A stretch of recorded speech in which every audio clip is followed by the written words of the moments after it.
Salve, salve, galera, feedback. Chegamos ao nosso 6º podcast de Copa do Mundo, o podcast da decepção. O Brasil tá fora, foi eliminado de maneira bizarra, assim dizendo, pela Alemanha.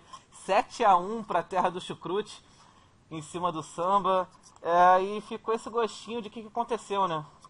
Estamos aqui com os nossos dois conhecidos especialistas do site, a Luísa Calassa e o Matheus Vena, que estão aqui para falar um pouco mais para a gente sobre esse apagão que o Brasil teve, além dos outros assuntos da Copa do Mundo e, claro, em especial desse podcast, a grande final da Copa, que vai ser entre os alemães, que meteram 7 no Brasil ontem, e agora acabou de acontecer a disputa de pênalti entre a Argentina e a Holanda, com vitória dos nossos hermanos por 4-2 nos pênaltis, e a Alemanha vai decidir no Maraca a chance de se tornar tricampeã mundial. Galera, na verdade não foi uma terça-feira das mais alegres para o futebol nacional, mas é isso aí, vida que segue, o importante é o futebol seguir.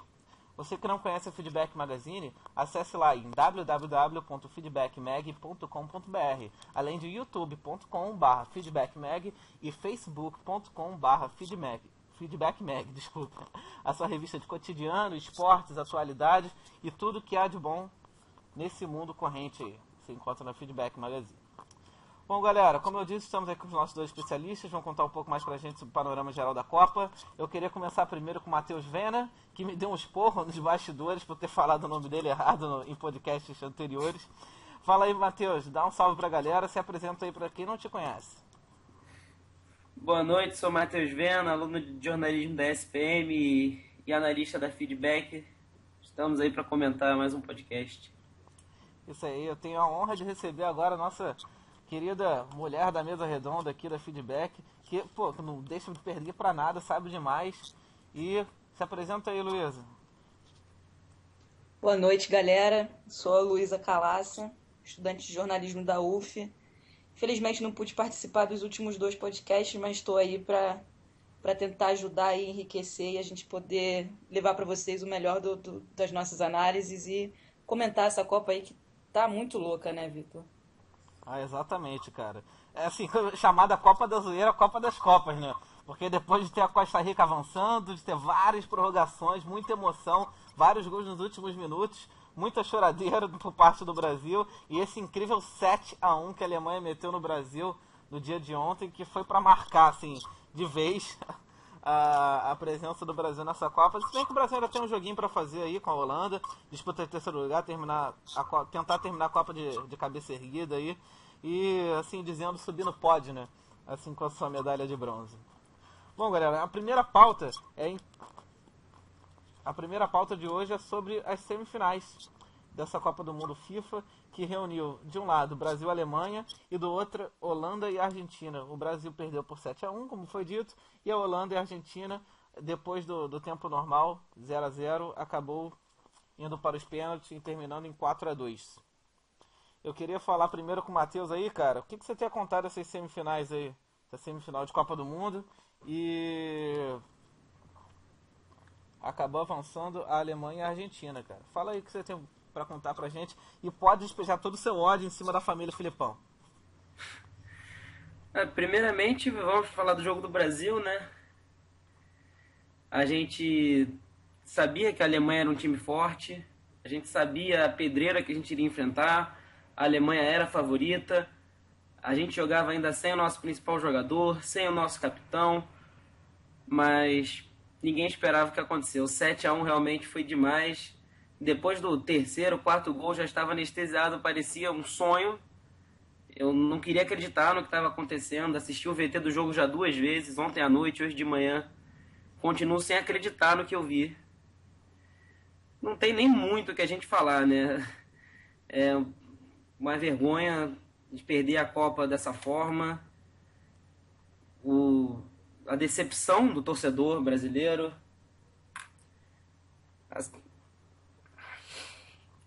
Tá chorando, cara? Não. Me engasguei aqui. Pode falar. Você que tava atrás da depressão, hein? A decepção do torcedor brasileiro, tudo que ocorreu depois do jogo, a repercussão, muita gente malhando treinador, dirigente, jogador, tudo na rede social. não tem muito mais do que se estender isso aí. Eu acho que as críticas já foram feitas. Acho que agora a gente tem que tocar a bola para frente, vencer a Holanda, terminar essa Copa de cabeça erguida e buscar renovar nossos projetos para nas próximas Copas não tomarmos outro vario desse, né? Agora, falando do jogo da Argentina com a Holanda hoje, o jogo em si não foi nada muito animador, nem no tempo normal, nem na prorrogação. Nos pênaltis, a Argentina mais uma vez sobressaindo. A Argentina sempre se deu muito bem em cobranças de pênalti.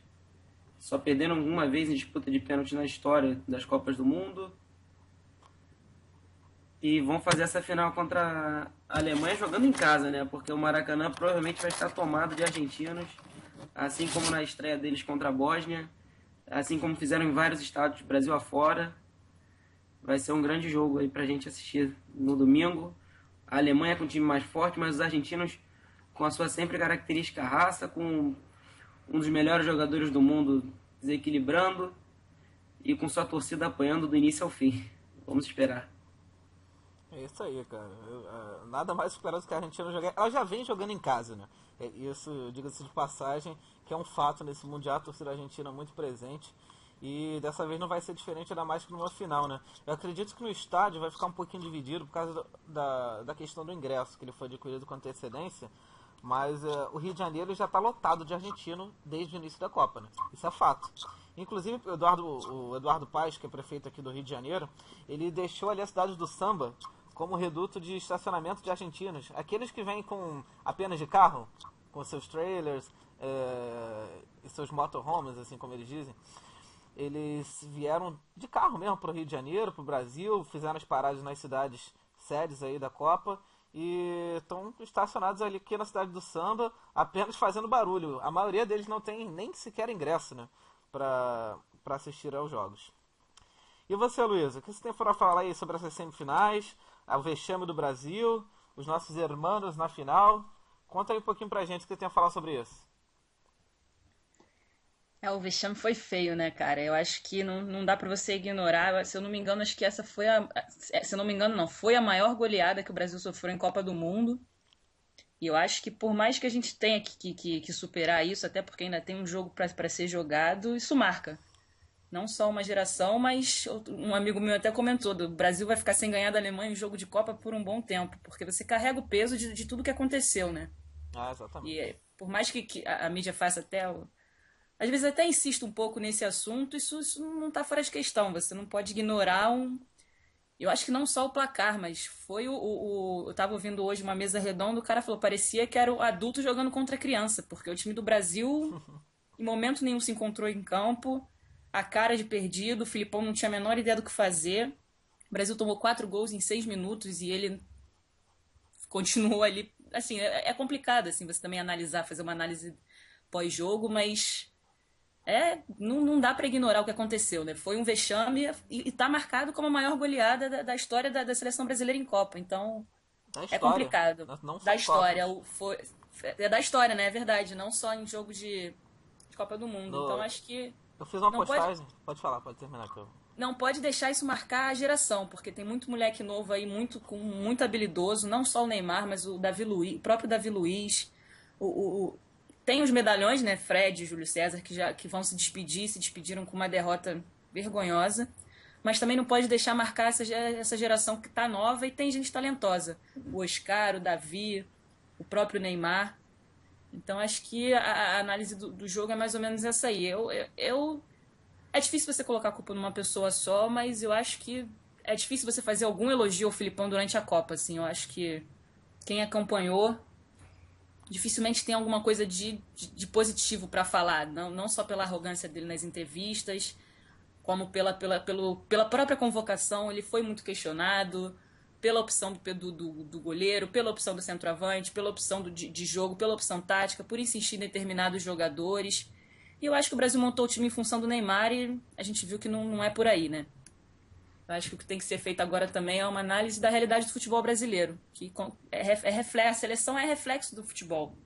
O futebol alemão, desde uns 10 anos para cá cresceu muito e criou essa geração que está aí, e para mim vai ser campeã da Copa e com muito mérito e sem discussão.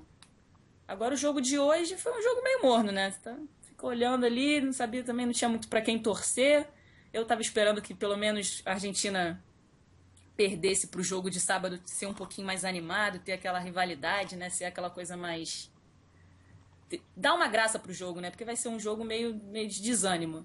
Exatamente. Eu também tô Não só uma graça, né? Mas também a chance do Brasil, pelo menos parcialmente, lavar sua alma. Com uma surrinha na Argentina seria uma boa despedida. A pressão também seria grande, mas também tem que pensar os dois lados. Mas eu acho que se ganhasse da Argentina, mesmo com um placar pequeno, acho que já teria dado já ia levantar um pouco a moral.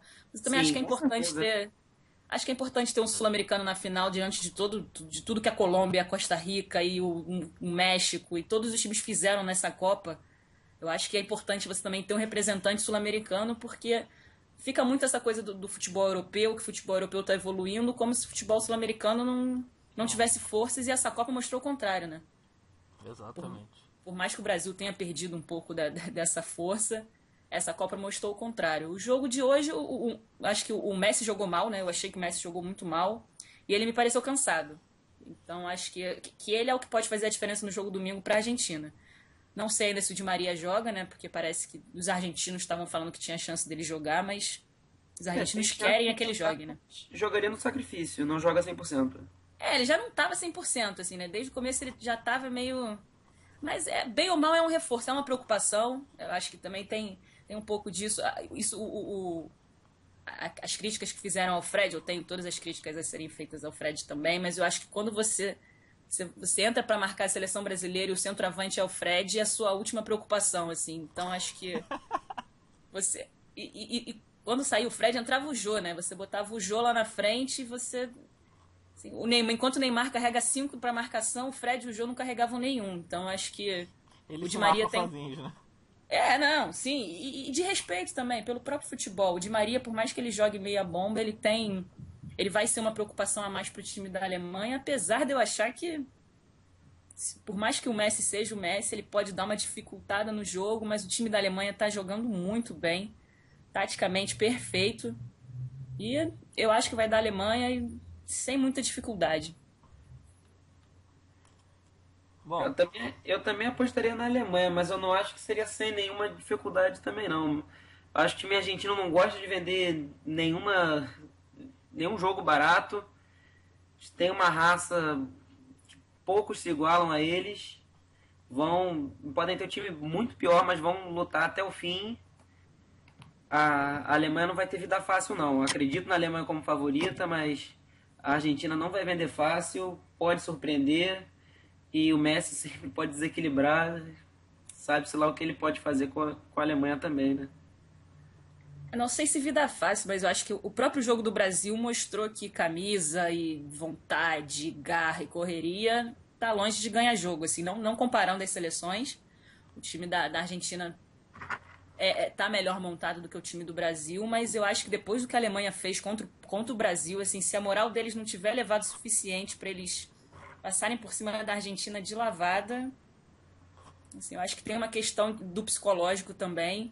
Eles estão muito focados, você vê isso não só pelas entrevistas, mas pela programação do time, pelo foco que eles estão. Eles souberam brincar, aproveitaram o que a Copa no Brasil ofereceu, mas eles vieram aqui para ganhar o título, para ser campeão do mundo. E eu acho que... Sempre são muito focados quanto a isso. Sim, a questão da disciplina, e isso favorece nessas horas, assim, aí... E depois de uma vitória como essa, cara, eu acho que a Argentina chegou meio aos trancos e barrancos, vindo de prorrogação. Isso dá uma cansada. Eu acho que o Messi cansou hoje. Você vê assim, mas a Argentina pegou uma prorrogação contra a Suíça. A Alemanha também pegou uma prorrogação contra a Argélia. Sim, mas aí, se você compara em questão técnica, o time da Alemanha é muito melhor. O cansaço vai pesar. Eu acho que o cansaço pesa muito mais para a Argentina do que para o próprio time da Alemanha, entendeu? Eu não acho que vai ser fácil, mas eu também acho que a Alemanha pode levar esse jogo sem correr grandes perigos, assim, como foi o jogo contra a França. Se você analisar o jogo, de repente não foi tão fácil, mas foi controlado, porque a Alemanha tem uma posse de bola, sabe cadenciar o jogo, ela impede que o adversário jogue. E aí, por mais que eu torça sempre pro Messi jogar o que ele sabe, eu acho que o jogo vai ser razoavelmente tranquilo para a Alemanha. A Alemanha vai tentar administrar o jogo como sempre faz, mas esse estilo de jogo que a Alemanha joga é ótimo quando eles estão jogando em vantagem no placar. Quando tá 0-0 eles vão cozinhando o jogo até fazer o gol, faz o gol, o jogo é deles, eles controlam o jogo do início ao fim, mas se eles saem atrás no placar tomando um gol de contra-ataque, um gol de bola parada, esse estilo de jogo complica muito a vida deles. Sim, mas a Alemanha não erra, né, cara? Aí que você tá falando, se a Argentina tentar não jogar no erro da Alemanha, é um time que não erra. Dificilmente você vê alguém da Alemanha errando um passe. Você dificilmente vê a Alemanha armando um contra-ataque.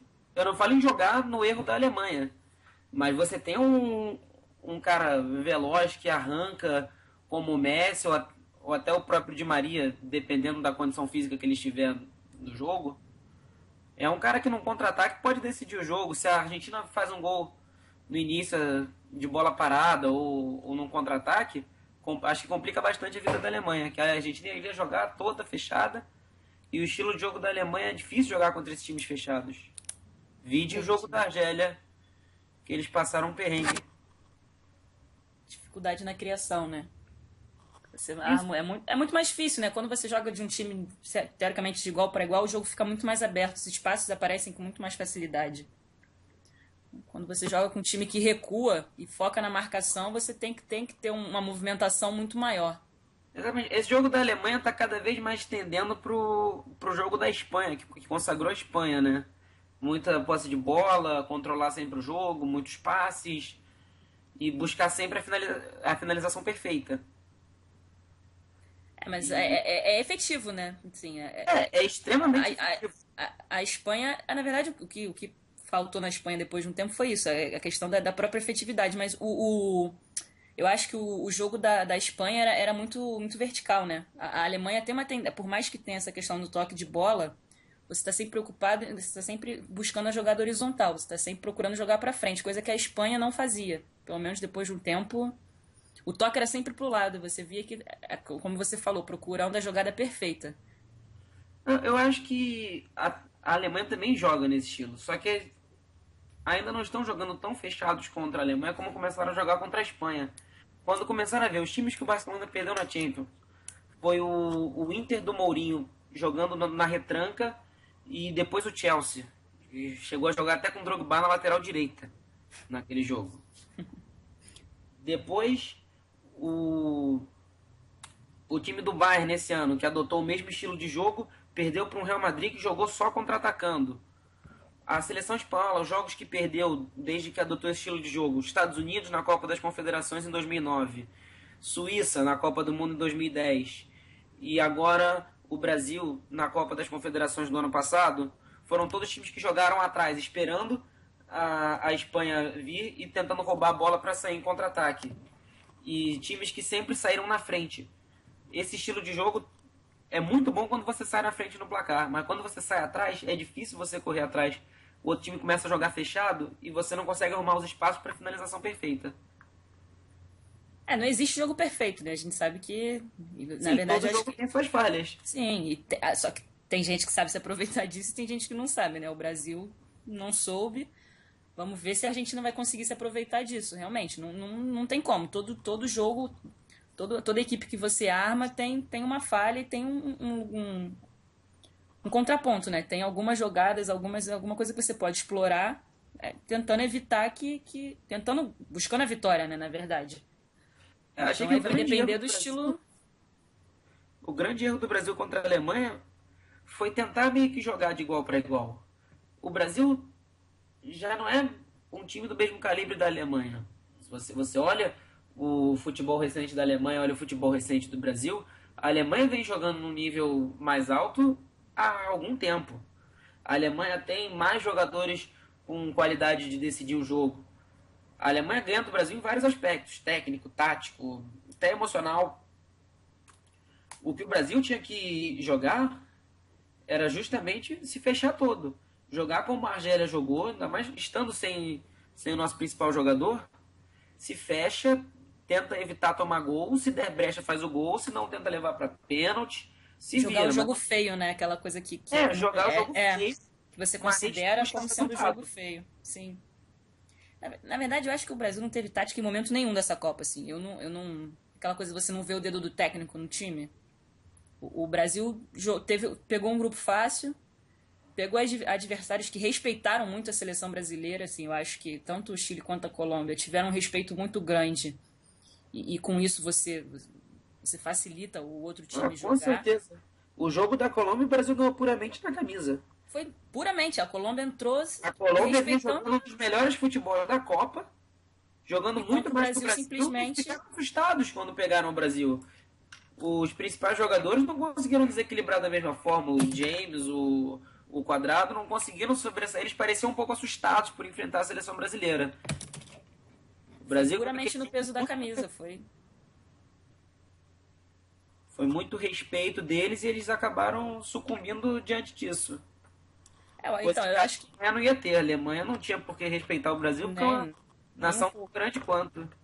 Então, mas eu acho que tática, você está falando que acho que o Brasil deveria ter jogado recuado, acho até que é um caso a se pensar, mas o Brasil não mostrou tática no jogo da Alemanha e nem em jogo nenhum. Então também é difícil você fazer essa adaptação. Acho que o Filipão não... Aí a gente pode estar o que você está falando, a gente também vai ficar aqui discutindo o que deu errado, o que deu certo, até porque é muito fácil você dar palpite e não foi uma coisa só que deu errado, né? Deu tudo errado nesse último jogo, né? Acho que aí é que tá, cara. Eu acho que não só no último jogo, sabe? Eu acho que se você analisar, foi a vitória na Copa das Confederações que iludiu. E se não iludiu o Filipão, eu não sei o que ele pensa, sinceramente, porque ele chegar e falar do favoritismo, que essa seleção é isso, que essa seleção é aquilo, e que tinha que ganhar e que tinha que fazer. E ele próprio não fez por onde. Ele quis ganhar no peso da camisa. E ganhou até onde deu para ganhar no peso da camisa. Agora, quando você bate com uma Alemanha, quando você bate com um time que tem um peso tão grande quanto o seu, você vê que o negócio é mais complicado. Então, eu acho que faltou tudo, mas acima de tudo faltou um técnico, e eu acho que esse é o grande déficit do futebol brasileiro hoje, assim, do futebol brasileiro jogado aqui, o nacional. A gente não forma técnico. O Brasil não forma grandes técnicos há algum tempo, né? Não só grandes, a gente não forma técnico, a gente insiste, assim... Os grandes técnicos do futebol brasileiro tentaram se aventurar na Europa. O Vanderlei foi um fracasso no Real Madrid, o Filipão foi um fracasso no Chelsea. E eles voltam pra cá como heróis, como o técnico que vai resolver o problema do futebol nacional. Assim, eu acho que mais do que formar bons técnicos é inovar. Eu acho que você precisa passar por um processo como o futebol é jogado de uma outra forma, a estrutura do futebol é outra, a velocidade do futebol é outra, o jogo é outro tipo de jogo. Então os técnicos precisam se reciclar. Porque esses técnicos que estão aí há mais tempo também têm uma tendência a essa prepotência de achar que... Essa coisa do professor. De achar que manda e desmanda e que sabe que não sabe quem é você para bater de frente comigo. E a gente não forma técnico, a gente não renova. Quando o cara forma, aí você vê... Por mais que o cara... O Cristóvão agora tá no Fluminense, de repente ele... Aí também se fracassa, já é jogado para escanteio, assim... Num estalar de dedo, você não valoriza o trabalho, você não valoriza a visão que o cara tem sobre o futebol. Eu acho que em relação ao esporte, tirando toda a questão externa da CBF, das federações, dos clubes, eu acho que em relação ao futebol, esse é o grande déficit do futebol brasileiro hoje, o déficit na formação de treinador. Eu acho que é uma preocupação que tem que estar em pauta agora, daqui para frente, tem que ser discutido e tem que ser feito alguma coisa. Eu acho que esse é o momento, por mais que foi um fracasso, e é desses fracassos que você tira lições. Eu acho que a principal que a gente tem que tirar em relação ao futebol é essa. Você falou de que o técnico não consegue desenvolver um trabalho a longo prazo, né? E isso é muito por causa da pressão da torcida também. Aqui a pressão da torcida é tanto que ninguém consegue se segurar no cargo. O Dunga, por exemplo, ganhou tudo com a seleção de 2006 a 2010. Foi o período que ele foi o técnico. Ganhou a Copa América, terminou as eliminatórias em primeiro, ganhou a Copa das Confederações, perdeu um jogo na Copa do Mundo e foi mandado embora do cargo. O técnico da Alemanha, o Joachim Löw, ele está há 8 anos como técnico, já está há 10 na comissão e não ganhou nada. Não ganhou nada, mas estão deixando ele desenvolver o trabalho. E está aí o resultado do trabalho dele. O cara tem um dos times mais fortes em mãos, está montando esse time há 10 anos, pegou alguns remanescentes da geração de 2006, outros de 2010, agora novos jogadores, e já está pensando na próxima Copa. Quando ele fez a convocação, O Filipão, por exemplo, optou por chamar logo os 23 e os outros 7 da lista de reservas, ele só mandou porque era a exigência da FIFA. Os alemães, o que eles fizeram? Chamaram os 23 que eles queriam, chamaram 7 garotos jovens de 20, 21 anos para treinar junto com a seleção durante um período. Depois eles seriam cortados, mas teriam um grande período de experiência, de vivenciar ali no meio daquele grupo, jogar com os medalhões. E vão ser jogadores que vão estar na próxima Copa em 2018. Eles já estão pensando no futuro, já estão projetando a próxima Copa. A gente só pensa no trabalho a curto prazo. Não deu certo? Troca. Assim, ou você ganha com alguma ajuda espiritual, porque você não conseguiu desenvolver o trabalho, ou você tem que ter uma geração de vários talentos surgindo ao mesmo tempo, um super time já montado, e aí você consegue alguma coisa. Senão não tem como ir longe. Não sustenta. Por mais que acho que você tenha 3 Neymar, você... Porque o futebol no resto do mundo também está se desenvolvendo. Essa Copa mostrou que não tem... O próprio Estados Unidos, a Costa Rica, que caiu no grupo da morte, passou em primeiro. Então você também tem essa... Por mais que você tenha talentos, você precisa ter uma base. Coisa que o Brasil realmente não tem, né? Além da questão do técnico... Tem essa necessidade, parece que é uma necessidade por resultado, mas quando você vai ver no final das contas, não tem resultado nenhum, né? É um imediatismo que não te traz nem o resultado, nem não joga melhor, não ganha e não se chega a lugar nenhum, né? Com certeza. Tem que trabalhar. Pode falar, Vitor. Bom, cara, foi realmente sensacional assim, ver o papo de vocês, a abordagem extremamente... profunda acerca dessa seleção aí do futuro próximo aí que tem por guardar nessa seleção. Eu particularmente, vocês estavam falando que a Alemanha pode ganhar esse jogo sem muitas dificuldades. Eu acho que cada jogo é um jogo, entendeu? Assim como ela passeou em cima do Brasil, ela patinou na frente da Argélia, na frente de Gana e teve em apuros algumas situações até do jogo. Eu creio que vai ser um jogo assim como o da Holanda, entendeu? Eu não acho que os times vão sair muito para ataque, muito receio de sair muito para ataque, de procurar brechas no adversário, se expondo.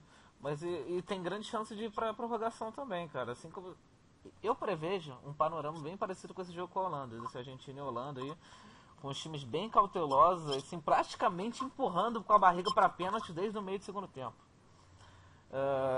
Mas se a estratégia da Alemanha for essa, acho que vai ser um erro, né? Porque... Por isso que eu tô falando. Aí tem que ver a estratégia que vai ser adotada. A partir do momento que você tem um time que é superior, você precisa ganhar no tempo normal. E não A Alemanha a gente sabe não como vai vejo. jogar. Eu, ao contrário de você, não vejo um time tão superior assim da Alemanha pra frente da Argentina. A Argentina jogando, que sabe, é um time extremamente competitivo e pode vencer qualquer um. Qualquer um mesmo do futebol mundial. Inclusive toda a poderosa Alemanha. Não, vencer, assim, mas aí é a questão do futebol. É um jogo só, né? Mas eu acho que se fosse como são os esportes americanos, um playoff. Ah, tá. Eu tô falando assim, eu acho que é um time superior, se você fizer uma análise não só individual, mas até pela questão do que o Matheus falou, do time estar sendo formado há uns 10 anos. O técnico tá lá há 10 anos, ele conhece aqueles jogadores ali. Pô, o cara que hoje tem 20 e poucos anos, ele conheceu o cara quando ele entrou na seleção, ele sabe exatamente onde o cara joga, onde o cara vai atuar melhor. Então eu acho assim, que se você fizer o time da Alemanha é melhor, só que o futebol, que você falou, cada jogo é um jogo. Chega lá, 3 da Alemanha não estão jogando nada e o Messi resolve mostrar que veio, vai dar a Argentina com facilidade, mas eu acho o time da Alemanha superior. Bom, eu não vejo superioridade toda, acho o time da Alemanha um time sensacional, assim como o da Argentina, mas a Argentina eu acho que está um pouquinho só abaixo por causa que ela não tem do meio para trás a mesma qualidade que tem do meio para frente, né? Assim como a equipe da Alemanha, que eu diria que é um pouco igualitária, igual assim, você tem o Neuer, tem o Mertesacker e o próprio Bastian Schweinsteiger ali como volante. A equipe da Alemanha ela é muito forte também, do meio para trás, como é do meio para frente. E a Argentina não é tanto, mas eu também não vejo isso como um grande favoritismo. Eu acho que vai ser um jogo de igual para igual. Pelo menos é o que eu espero. Todo mundo espera um jogaço, né? Como uma final de Copa merece. Mas é isso. Bom, galera, passando para a próxima pauta aqui. Eu tenho um rapazinho aí, que nesse jogo do Brasil, meteu o seu 16º gol em Copas do Mundo. O ouvinte deve saber, claro, que eu estou falando do Miroslav Klose, o alemão, que meteu o segundo gol aí na vitória de 7-1 da Alemanha para cima do Brasil. E se isolou com esse 16º gol como maior artilheiro da história das Copas do Mundo, passando de vez o nosso querido, entre aspas, Ronaldo. Eu queria que vocês falassem um pouco sobre esse clima do Klose, se já era esperado, porque ele é sempre um homem de área, que está sempre botando a bola para dentro. Por incrível que pareça, a bola sempre sobra para ele, não sei como. E dessa vez não foi diferente, acabou metendo o segundo gol aí na Copa, que ele... Não, na verdade ele não veio como titular, né? Ele estava como reserva, mas acabou entrando como titular nos 2 últimos jogos, tanto contra a França quanto contra o Brasil. E acabou marcando o 16º gol aí, e entrando para a história de vez do futebol mundial. Ele que na verdade não jogou nem um décimo do que o Ronaldo jogou, né? Assim como eu falei no outro podcast com o Johan, que ele também falou que essa questão do Klose era questão de tempo, esse gol aí. Eu continuo falando que o Klose não jogou nem um décimo do que o Ronaldo jogou, mas ele faz o que é importante, né? Jogar a bola para dentro e botar o teu nome na história. Vocês têm me falar sobre isso aí? Eu queria começar com o Matheus, cara. Eu queria perguntar para você se você, como eu, assim... o Ronaldo, depois que parou de jogar, ele começou a ter alguns depoimentos, ter algumas posições, tanto política quanto até mesmo na base do esporte, que foram contrárias a algumas pessoas, e ele acabou tendo um pouco de antipatia dos seus fãs, que eram calorosos na época de jogador de futebol. Eu queria que você me falasse que acerca desse gol do Klose, todo o panorama, a questão do artilheiro, tal, e essa questão do Ronaldo. Você estava torcendo ou não para sair esse gol? Olha, eu já imaginava que o gol fosse questão de tempo. O Klose vinha com 14 gols antes dessa Copa. Ele marcou 5 ou 4 gols em todas as Copas que jogou. Então, quando ele foi chamado dessa Copa, eu já esperava que ele fosse superar esse recorde. Eu imaginava que fosse só questão de tempo. Agora, eu não gostaria que fosse justo contra o Brasil, o recorde dele. Mas acabou sendo.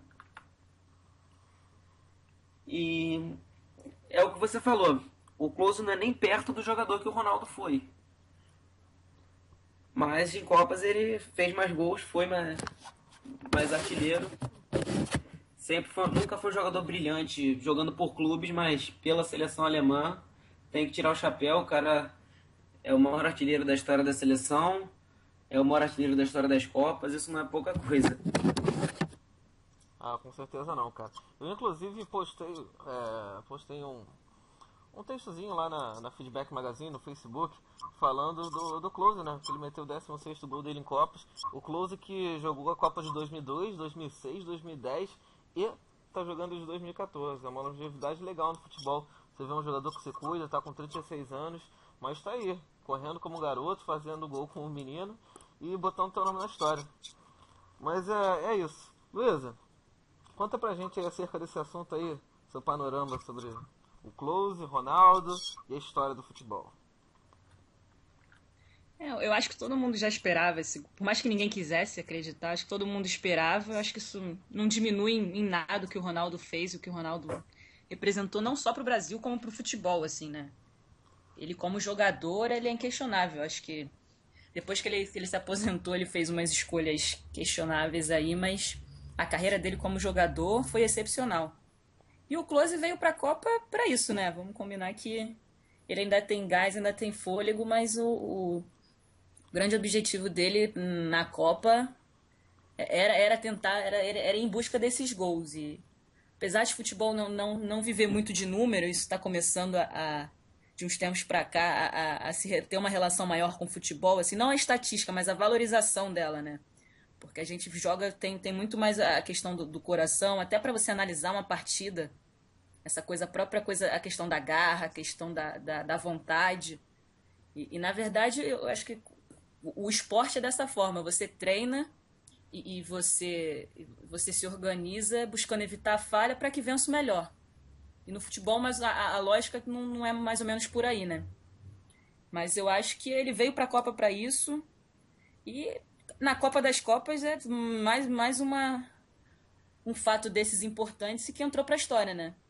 infelizmente, contra o Brasil, um jogo fatídico, mas ele é merecedor de tudo que ele fez, mas não diminui em nada o que o Ronaldo foi como jogador, e o Ronaldo continua sendo tá anos-luz na frente dele, e pra vir outro Ronaldo também ainda vai demorar um bocado. O Ronaldo tem um diferencial aí, né? Que ele levantou 2 Copas do Mundo, né? Pra quem não sabe, o Ronaldo também teve em 1994, naquela conquista lá nos Estados Unidos. Ele acabou não entrando em nenhum jogo, mas ele estava lá presente no grupo. Se ele fosse um cara assim, que se cuidasse, que quisesse levar a sua carreira um pouco adiante, ele poderia estar claramente participando dessa Copa do Mundo aí, né? Se não fosse físico. Se eu não me engano, ele tem a mesma idade do Klose, né? 36 ou 37 anos. E como craque que é, com a história que é, poderia estar disputando aí, ó, 94, 98, 2, 6, 10, a 6ª Copa do Mundo aí, e fazendo história como o maior atleta aí em número de Copas do Mundo disputadas. Ó, Vitor, eu acho que essa Copa era muito difícil, um cara que teve que operar os 2 joelhos, já fez 4 cirurgias nos joelhos. É aquela coisa. Os 2 joelhos bichados, achava difícil ele chegar até essa Copa, mesmo que tivesse se cuidado quanto à forma física e tudo mais. Mas se ele tivesse se cuidado direitinho mais pro final da carreira, poderia ter tentado jogar 2010, mas 2014, quem poderia estar aí e perdeu a oportunidade foi o Adriano. Ah, é verdade, cara. Esse aí é outro, né? Que está seguindo o mesmo caminho, só que infelizmente um caminho pior do que o Ronaldo, né? Ficou praticamente no ostracismo aí, não se fala mais de Adriano, nem em termos de futebol, quanto nos bastidores, só envolvendo em polêmica, mas enfim, né? Tem gente que faz a escolha errada, tem todas as oportunidades na mão e faz a escolha errada, assim como o Jobson do Botafogo, dentre outros. Passando a pauta aqui, cara, vamos falar do que realmente interessa, falar dessa grande final de Copa do Mundo aí. Alemanha contra a Argentina se encontrando pela final da Copa no Brasil, jogo no Maracanã, que para sempre para nós brasileiros, principalmente para nós cariocas, vai ser o maior estádio do mundo. Não interessa se faça uma arena para 50 milhões de pessoas, o Maracanã vai ser eternamente o maior palco do futebol mundial pra gente. E é histórico, né? Alemanha versus Argentina no Brasil, final de Copa. E aí, faça um panorama aí desse jogão e aproveito para emendar um pouquinho sobre essa disputa de terceiro lugar aí, como o Matheus disse, um pouco mais arrastada, sem muito ânimo para jogar, entre o Brasil e a Holanda. Fala aí, Matheus.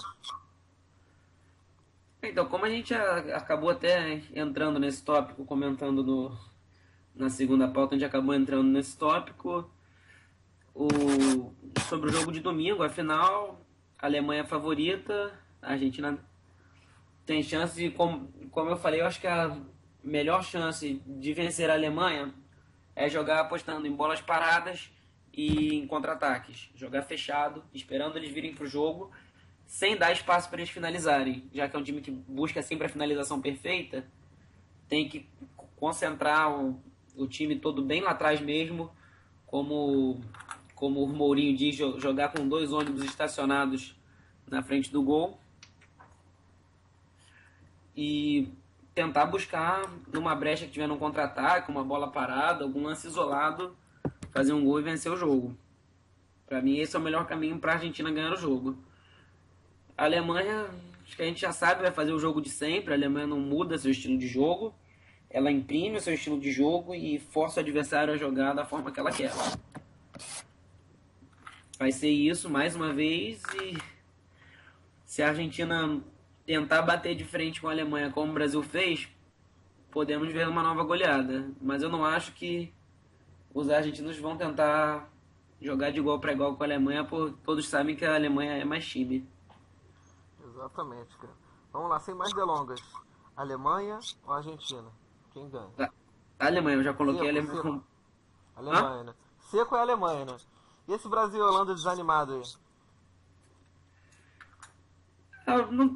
Não tem muito aquele ânimo, né?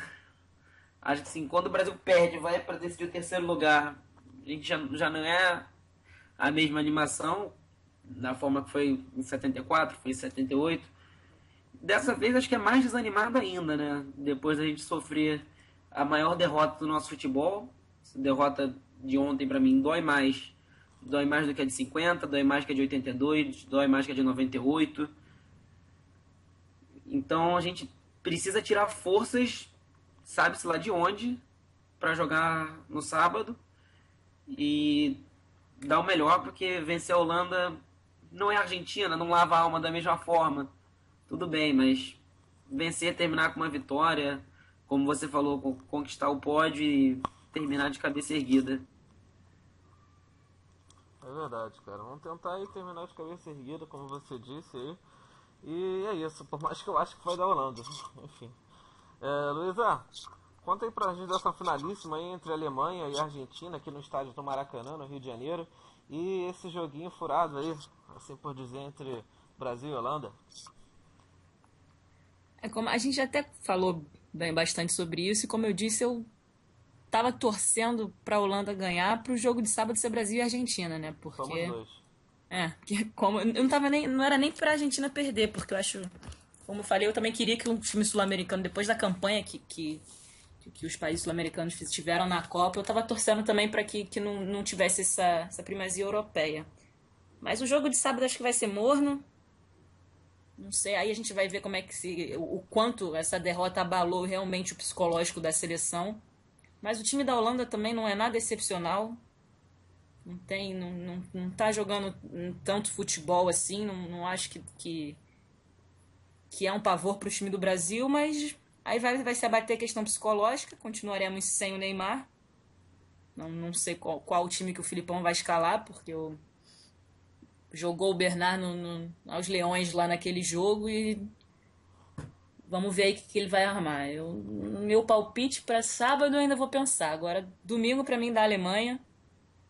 E como eu disse, eu acho que tem tudo para a Alemanha conseguir controlar o jogo. Depois do que o Matheus falou, até que essa estratégia que a Argentina, que, segundo ele aí, eu concordo, a Argentina deveria adotar de jogar recuado e partir para o contra-ataque. E tendo o Messi, você nunca pode desmerecer nenhuma equipe, né? O Mascherano também hoje foi um monstro na marcação. Então eu acho que você precisa se dedicar aos 90 minutos e tem que ter... O time todo precisa estar dedicado, precisa ter foco e tem que querer. Eu acho que isso o argentino tem, né? Essa coisa do sangue, essa coisa da garra. E é o que pode dificultar o time da Alemanha. Mas pra mim, domingo da Alemanha... E, cara, eu também tô achando que vai dar a Holanda, mas... Até dói falar isso, né? Porque... Vai ser complicado sair dessa assim sem nada. Porque se brasileiro não valoriza segundo, terceiro lugar, que dirá um quarto, né? Depois do que aconteceu, então... Na verdade, eu acho que essa disputa de terceiro lugar, cara, ela é meio injusta. Porque você acaba desmerecendo assim, uma campanha, por exemplo, de um time. Vamos botar Portugal em 2006, que chegou bravamente até as semifinais e acabou perdendo na semifinal, na disputa de terceiro lugar, entendeu? Acabou meio que deixando de abrilhantar uma grande campanha do Filipão que levou o time português até as semi, né? Na verdade, serve pra dar moral pra um time e destruir o outro, né? Porque é aquela coisa que a gente falou, se fosse Brasil e Argentina, ou o Brasil ganhava e dava uma amenizada, ou perdia, era o fim do mundo, né? Você acaba dando... Na verdade eu não vejo assim como uma grande exaltação, a não ser que fosse, no caso, um grande clássico, como um Brasil-Argentina, um Brasil-Uruguai, entendeu? Não é exalto, mas você valorizar, você valoriza minimamente a campanha, o que você tá falando. Claro. Se você perde, se você chega no terceiro lugar e você ainda perde, parece que, muitas vezes, como você disse com Portugal, parece que apaga tudo que foi feito e esquece o mérito que foi se chegar até ali, né? Imagina, por exemplo... O jogo é jogado de outra forma também, cara. Não dá. Você vai disputar um terceiro lugar, você estava numa Copa do Mundo, você fez... O jogo é jogado de uma outra forma, não é? Muitas vezes, em terceiro lugar, alguns técnicos não jogam com o time completo, botam um time mistão, às vezes dá chance para jogadores que não jogaram tanto nessa Copa, ou fazem homenagens, como a Alemanha fez em 2006 para o Oliver Kahn, que tinha ido para a reserva do Lehmann. Quando foi disputar o terceiro lugar, o Oliver Kahn virou titular. Então, não tem aquele caráter de jogo competitivo. É um jogo mais usado para fazer testes, homenagens. Sim, não é nem de perto. Cumprir tabela quase, né? Porque precisa ter uma classificação. Como eu falei, eu acho que desmerece. Por exemplo, imagina se a Costa Rica avança para cima da Holanda naquela disputa de pênalti. Imagino também que essa mesma Costa Rica chega até as semifinais, leva uma goleada, assim como levou o Brasil nas semi, e leva outra goleada na disputa de terceiro lugar, porque também ia pegar uma grande seleção como a Argentina, ou como qualquer outra, sei lá, que viesse. Imagina se ela leva essas duas goleadas, o quanto que essa ida até as semifinais não ia ficar desvalorizada, entendeu? Eu pelo menos vejo dessa maneira, eu acho meio que desnecessário. Assim como disputa de terceiro lugar em Olimpíada, por exemplo, eu acho que poderia dar medalha de bronze para os dois, mas enfim. Em alguns esportes até existe a medalha de bronze para os dois. No boxe, por exemplo, quem perde na semifinal ganha a medalha de bronze. Mas por outros quesitos, entendeu? Não expor o atleta necessariamente a mais valor. No tênis de mesa também. Mas tem uns que não tem como atletismo, natação, que são tiros diretos, os 3 primeiros ganham. Mas esses de knockdown, assim dizendo, que é mata-mata, que por chaveamento, eu creio que seria meio descabido, ainda mais num futebol de Copa do Mundo que não tem esse valor tão grande assim por chegar em determinadas fases, entendeu? Chegar até uma semifinal, chegar ao terceiro lugar, enfim. Eu acho bem válido, cara. Eu acho que é algo que atrai mais público, atrai mais jogo, né? Atrai mais público, atrai mais renda para evento, é mais um jogo. Então, a Copa já tá acabando. Cara, época de Copa do Mundo, o que você quer fazer além de ficar em casa vendo jogo? Você quer ver jogo, entendeu? Você tá vendo a Copa do Mundo acabando, começa a chegar nessas fases finais, você espera 3 dias, tem 2 dias de jogo, você espera mais 3 dias. Então, acho que tem um jogo a mais, eu acho que é benéfico. Eu não acho que desvaloriza ninguém. Eu acho que uma semifinal é sempre uma boa campanha, apesar de qualquer outro fator que possa influenciar. Eu acho assim, no Brasil, por exemplo, o que dói pra mim não é a campanha, é a derrota do 7-1. Mas a campanha do Brasil em si não foi ruim. O Brasil chegou a uma semifinal, está entre as 4 melhores seleções do mundo. Pelo menos no resultado, né? No futebol talvez não tenha sido o melhor futebol do mundo, o terceiro. Pode falar. Não tem como... Pode falar. Foi mal, pode falar. Fala aí, Matheus. O resultado, eu acho que não é uma campanha ruim. A semifinal, eu não acho que você perder a adesão de terceiro lugar desmereça ninguém. Bom, pode falar, Lu.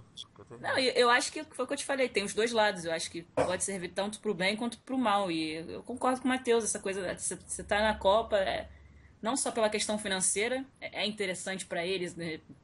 Quanto mais jogos você tem, maior a renda, maior você atrai o público. Então acho que faz parte.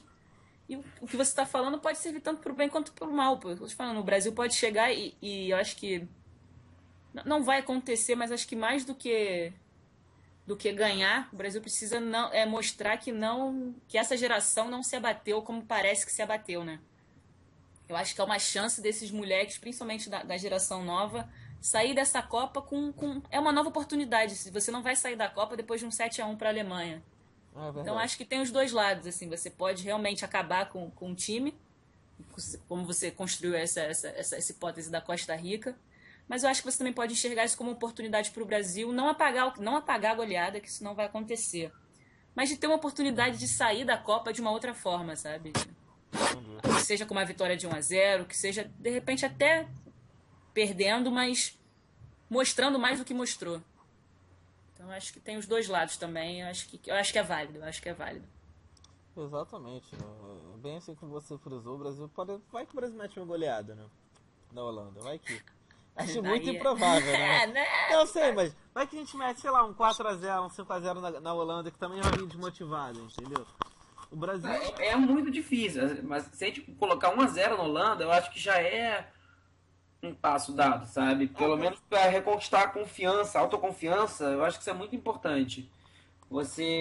A gente tem uma Copa América para jogar ano que vem começa as eliminatórias. Se o time chegar abatido, já complica na situação para o futuro. Se a gente ganha, não sai tão abatido, começa a reconquistar a autoconfiança, eu acho que já começa a projetar de outra forma o futuro. E as Olimpíadas vão ser aqui, né? Por mais que pro futebol assim não tenha uma importância tão grande, o Brasil vai jogar em casa. Tem importância. Vão ser garotos novos, alguns dos jogadores aqui vão tá nas Olimpíadas.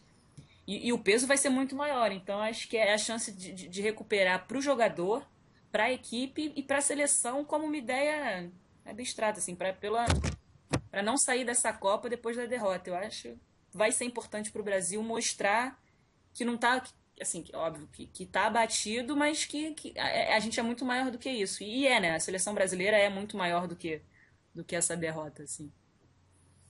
Porque se você para pra pensar, por exemplo, a Holanda, ela vai entrar realmente desmotivada, como você falou. E o Brasil, ele pode entrar de duas maneiras. Ou o Brasil vai entrar rasgando para realmente, como você falou, tentar apagar, mesmo que seja minimamente, essa derrota vergonhosa aí em frente à Alemanha. Ou o Brasil vai entrar mais desmotivado ainda, né? O que pode rolar outra goleada. Eu espero que entre com a primeira, né? Assim Mas como eu todos. acho que a gente tem que. Aí eu acho que o jogo vai mostrar o quanto essa derrota abalou a seleção. Isso. Porque você precisa. Tiveram críticas até ao estado emocional da seleção, e a gente viu que não estava tão estável assim. E aí é futebol, né? Porque aí tanto pode acontecer do Brasil chegar e fazer um gol no primeiro minuto, quanto tomar. Aí imagina, você vai disputar um terceiro lugar em casa, depois do que aconteceu, o Brasil toma um gol. Aí você vai. Aí assim, o futebol é isso. Você pode tomar, você pode fazer, você tem que continuar mantendo ali o seu estilo de jogo, que, ao contrário do Matheus, eu acho que a campanha na Copa foi muito, muito, muito ruim. Assim, pra mim é o esperado, eu não sei se eu esperava muito mais assim do que isso. Desde o começo estava na cara que estava se garantindo pelo peso da camisa e parecia que queria jogar em função do Neymar. Então, assim, mas, enfim, eu acho que sábado eu acho que vai ser mais importante para mostrar o quanto esse jogo e essa partida contra a Alemanha afetou o psicológico dessa equipe, desses moleques aí, e que eu tô te falando, tanto o Brasil pode fazer um gol quanto pode tomar e não pode dar o jogo como acabado. A goleada pode vir daí, tanto do Brasil quanto da Holanda. Numa dessa de um dos dois acabar desistindo do jogo, né? Porque. Mas acho que no final das contas ninguém quer sair com uma derrota de Copa do Mundo, então. Os dois times vão jogar pra ganhar. É verdade. Enfim, é isso. Segundo vocês, vão ganhar da Alemanha, né? Todo mundo tá apostando aí que os alemães vão sair com o seu tetracampeonato mundial aí do Brasil. Os alemães se identificaram bastante com o Brasil, ficaram lá na Bahia, numa pequena cidade, se eu não me engano, de 800 habitantes, bem num vilarejo mesmo, com uma praia assim paradisíaca. E foram bastante calorosos em sua passagem pelo Brasil, deixando sorriso, alegria em todo lugar que passaram. Eu, na verdade, eu tô torcendo para um bom espetáculo, mas eu tô no fundinho, assim, frustrando todos os brasileiros, eu tô torcendo para a Argentina. Eu queria que esse título ficasse aqui no continente. Mas, enfim, é isso. Adicionando a próxima pauta aqui, extra aqui do podcast, aqui da Feedback Magazine, eu queria falar a respeito do Filipão de vocês. Vocês acham que o Filipão fica, o Filipão sai? Quem pode ser o provável substituto? Queria começar com o Matheus, nessa polêmica aí. Eu, particularmente, cara, eu aprovei quando o Filipão veio, e assim como aprovo a permanência dele. Eu acho que ele pode fazer um bom trabalho ainda. A geração é ruim e ele pode ter errado em alguns momentos chave dessa campanha, mas eu acho que ele transformou o Brasil, ele pegou um Brasil totalmente dissolvido, conseguiu trazer a seleção para o Brasil em 2013 para vencer a Copa das Confederações. O Brasil chegou numa semifinal de Copa, né? Isso não pode ser apagado. Foi eliminado em 2006 nas quartas, em 2010 nas quartas, e dessa vez chegou até as semifinais. Não enfrentou nenhum medalhão antes das semifinais, mas ele pegou o grande Chile, que eliminou o Chile eliminou a Espanha, isso, eliminou a Espanha, eliminou o Uruguai. fez um bom jogo contra a equipe da Holanda, perdeu no finalzinho com 2 gols, e venceu facilmente o Uruguai, poderia ter sido mais de 2-0. E pegou o Brasil nas quartas finais e perdeu 2-1. Fez um ótimo jogo também. E o Brasil também pegou um Chile que, levou o Brasil para os pênaltis. Não precisa, desculpa, eu acabei confundindo as bolas. O Chile que eliminou a Espanha, e a Colômbia chegou até com o Brasil invicta, né, com 4 vitórias. Mas é isso, eu acho que a campanha foi válida. Só acabou sendo desmerecida por essa goleada incrível que a gente sofreu nas semifinais. Mas eu não descartaria o Filipão de maneira nenhuma nesse momento. Eu acho que ele tem muita palha para queimar, assim dizendo. Eu queria ver contigo, Matheus, o que você acha disso, cara? Eu discordo completamente. De mim? Ok. Primeiro, eu acho que o Filipão não fica, até porque dirigente da CBF mesmo, inclusive o vice-presidente, chegou e falou: Filipão nunca mais. Ou seja, já tem a pressão lá de dentro para ele sair. Tem a pressão daqui de fora. Se você não ganha uma Copa, já é motivo para demitir técnico, como foi com Dunga, como foi com Parreira, como foi com todos os outros que não ganharam a Copa. Se não ganha a Copa, já é motivo para demitir. Em casa, é um agravante. Da forma que foi, com 7-1, acho que ele se sustentar no cargo, com a pressão do povo, eu acho muito difícil. E eu também não acho que o Filipão tenha muito o que fazer pelo futebol brasileiro. Como eu falei, o futebol brasileiro não produz bons técnicos a nível mundial há algum tempo. O Filipão é um técnico, já foi bom, foi campeão com o Brasil, fez uma grande campanha com o Portugal em 2006, mas é um técnico que anda obsoleto. Quando ele assumiu a seleção, muita gente se manifestou a favor, eu me manifestei contra, alguns falaram que eu era maluco e tudo mais, mas o Filipão era um cara que vinha de um rebaixamento com o Palmeiras. E nos trabalhos anteriores ao Palmeiras, ele também teve a passagem dele pelo Chelsea, que foi muito conturbada, ninguém no Chelsea mais queria ele lá. Então o Filipão já não vinha bem. E tinha acabado de ser rebaixado quando virou técnico da seleção. Eu acho que foi mais para mascarar um mau momento do Mano Menezes. Vamos botar o Filipão, técnico do Penta, e o Parreira, técnico do Tetra, para dar uma aliviada nessa pressão. Acho que foi essa a ideia do Marinho quando ele assumiu. Mas não acho que o Filipão era o técnico para ser o técnico dessa Copa. Acho que os técnicos no Brasil, em geral, não têm sido muito bons a nível mundial. Eu acho que a gente teria que buscar um técnico estrangeiro. Por mais que doa muito no orgulho brasileiro, pátria das chuteiras, país do futebol. Então todo mundo tem que ser daqui, o bom é sempre daqui, mas eu acho que a gente precisa de um treinador estrangeiro para dar uma nova cara ao futebol brasileiro. Acho que a gente precisa se reinventar para voltar a ganhar títulos a nível de Copa do Mundo. Bom, exatamente, cara. E você, Luísa? Olha, eu também fui totalmente contra o Filipão. Todo mundo Eu acho contra mim, que né? eu acho que o termo que o Matheus usou foi até o mais, assim, que é o que eu vejo muito, assim, ele tá obsoleto. Não sei ele como foi o que a gente já conversou hoje ainda mesmo, a questão da forma da renovação, né? Que não tem renovação de técnico no Brasil. E a gente, como essa prepotência do brasileiro, da gente achar que é o país do futebol e que por isso a gente não pode trazer nada de fora, você muitas vezes não exporta nem você não importa nem ideias, né? Porque eu acho que, assim, a gente pode discutir se seria o caso de trazer um técnico estrangeiro, mas eu acho que mais do que isso é você se abrir não só ao futebol europeu, como a gente viu agora nessa Copa, ao futebol da sul-americano, ao que está acontecendo aqui do lado, e a gente tem essa ideia de achar que o Campeonato Brasileiro é o melhor e que os jogadores formados aqui são melhores e que melhor que aqui só a Europa. E a gente viu que, na verdade, tem muita coisa pra gente aprender com os próprios sul-americanos. Então, assim, eu sou contra. Eu acho que ele não só tem métodos obsoletos, como ele é um técnico preparado pra guerra, assim. Eu acho que foi isso que atrapalhou o Brasil. Essa geração não era disso, assim.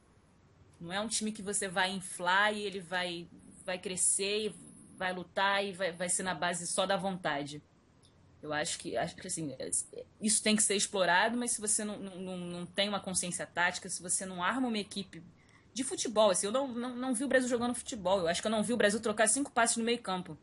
A não ser que fosse do zagueiro pro volante, do volante pro zagueiro, do zagueiro pro goleiro e isolava a bola. Assim, eu não vi não vi nenhuma característica no time. Eu não vi uma consciência tática dos jogadores dentro de campo. Então, totalmente contra o Filipão. E acho que pode ser um caso a se pensar trazer um técnico estrangeiro, apesar de eu achar que isso não vai acontecer. Assim, não vai. Eu acho muito difícil. Porque acho que no próprio campeonato brasileiro aqui, o Palmeiras trouxe agora um técnico argentino, né? Sim, sim. Então, acho que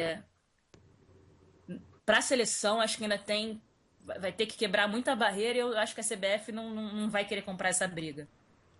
Agora um nome pra frente aí tá difícil Não tem nenhum e-mail. Mas eu não... Filipão, fora de cogitação, pelo menos no meu ponto de vista. Assim, pra apostar um nome, eu apostaria no Mourinho, mas eu não ficaria preso a ele. Mas eu acho que trazer uma filosofia estrangeira, trazer um técnico de fora, de repente, para reinventar o nosso futebol, nossa maneira de ver o futebol, porque eu acho que é isso que está faltando, porque a gente até tem bons jogadores. Talvez não da mesma maneira que já tivemos no passado, mas temos bons jogadores. Precisamos extrair o melhor disso. Eu acho que a gente mudar um pouco, já que não está dando certo, vamos mudar. Vamos pensar diferente, vamos abrir as portas, trazer alguém de fora e deixar essa pessoa trabalhar a longo prazo. Não precisa perder a primeira Copa e manda embora. Não, eu acho que tem que haver um trabalho contínuo, como aconteceu na Alemanha, como vem acontecendo agora com os Estados Unidos também. Os países vão se desenvolvendo a longo prazo. Os Estados Unidos é um trabalho que começou há 20 anos, após a Copa de 94, foi andando a passos curtos e agora está rendendo seus frutos. E deve render mais no futuro, como a Alemanha, o trabalho começou há mais ou menos 15 anos.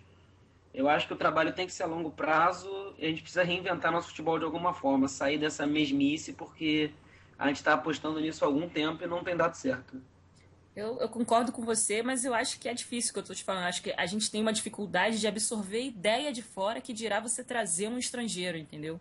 E essa coisa, se com um técnico daqui ele fala e você já manda ele embora e nunca mais você quer ver no seu time, nunca mais quer ver na seleção, que dirá você de repente trazer um técnico europeu e não ele falhar, mas o resultado não é de um dia para o outro, a gente sabe disso, a gente tem uma dificuldade de aceitar.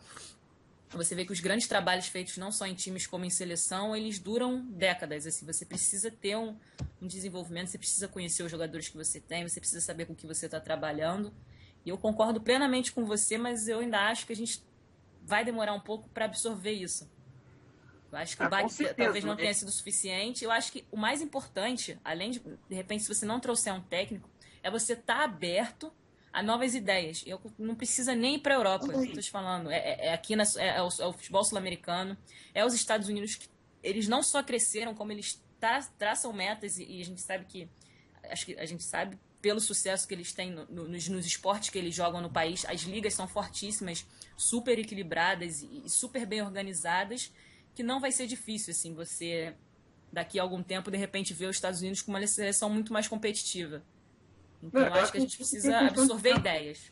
A seriedade com que eles trabalham os esportes, eles, daqui a uma Copa, duas, não sei, pode ser um time que incomoda, mas daqui a 20 anos, de repente, eles podem ser potência. Com a seriedade que eles trabalham, eles sabem trabalhar esporte como ninguém.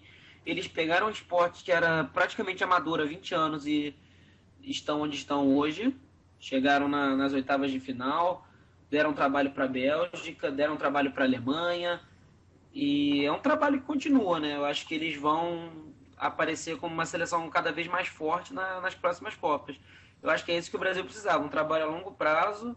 Alguém precisa chegar e ousar. Não é porque o povo quer que mande embora que tem que mandar embora. Tem que deixar o cara trabalhar. Deixar ele trabalhar, deixar ele desenvolver a médio e longo prazo, aí a gente vai colher muito mais frutos do que ficar tentando só trabalhos a tiro curto. Eu acho que não só na seleção, acho que uma hora isso vai ter que acontecer, não sei quando, mas é uma reformulação do campeonato nacional também, né? Porque aí, quando você pensa nos Estados Unidos, antes e acima de tudo, eles criaram uma liga forte. Eles sabem ganhar dinheiro como ninguém, assim, eu acho que isso aí é inegável. E é, assim, eles conseguem montar uma liga forte, uma liga competitiva e que dá lucro. Porque às vezes, quando você usa esse argumento aqui, parece que você tentar reorganizar, fazer mudanças no calendário, não vai dar lucro, não vai dar dinheiro. E não é essa a questão é que não vai dar dinheiro na mão de determinadas figuras, né, que estão perdurando aí no futebol, sabe-se lá até quando. E eu tem que reestruturar, e eu acho que talvez seja mais fácil, de repente mais demorado, mas o campeonato nacional também precisa sofrer mudanças. Você não tem como você ter uma seleção forte, uma seleção competitiva com esse campeonato, assim, né? É muito complicado. Eu acho muito complicado, até pela questão do técnico. A gente precisa formar técnico aqui porque o futebol que a gente joga tem que ser o futebol brasileiro, e eu acho que sim, que a gente tem que absorver ideias de fora. Até seria interessantíssimo ter um técnico estrangeiro na seleção brasileira, um técnico estrangeiro trabalhando no próprio Campeonato Brasileiro. Mas a gente tem que mexer as coisas aqui dentro também um pouquinho, não só achar que vai trazer alguém lá de fora e ele vai resolver o problema. A gente tem que parar de achar também que vai ser só na base do talento, só na base da camisa que não precisa trabalhar para isso, né? Eu acho que é mais ou menos por aí. Bom, é isso, galera. Querem adicionar mais alguma coisa? Não. Acho que já falei certinho. Falei bastante que eu queria já. E você, Luísa? Alemanha campeã da Copa do Mundo de 2014. Com confiança, né? Eu sou do contra mesmo, né? Eu quero que o Filipão fique, eu quero que a Argentina seja campeã, mas enfim. Você, ouvinte, que deve estar ligado nesse assunto do Filipão, fica, vai embora. Saiu um texto na Feedback Magazine, o mais novo texto. Se não me engano, saiu hoje mesmo, fresquinho pra você. O texto do Fred Gazin, que fala sobre o Maracanaço e o Mineratzen, que é a versão alemã do Mineraço, né? Que ele diz que teve um novo vilão, assim como teve em 1950, que foi o Barbosa, o goleiro, e dessa vez foi o Filipão. Só colar lá em www.feedbackmag.com.br para conferir esse último texto aí do Fred. Beleza, galera? Eu queria agradecer a vocês por mais de uma hora de ouvindo essa galera falar, mas pô, o papo foi de qualidade. Tem muito que agradecer a essas duas figuras que estão aqui sempre, nos prestigiando com seus comentários, suas análises. Obrigado, Matheus, obrigado, Luísa, obrigado, ouvinte. A Feedback vai encerrando o seu penúltimo giro de Copa do Mundo.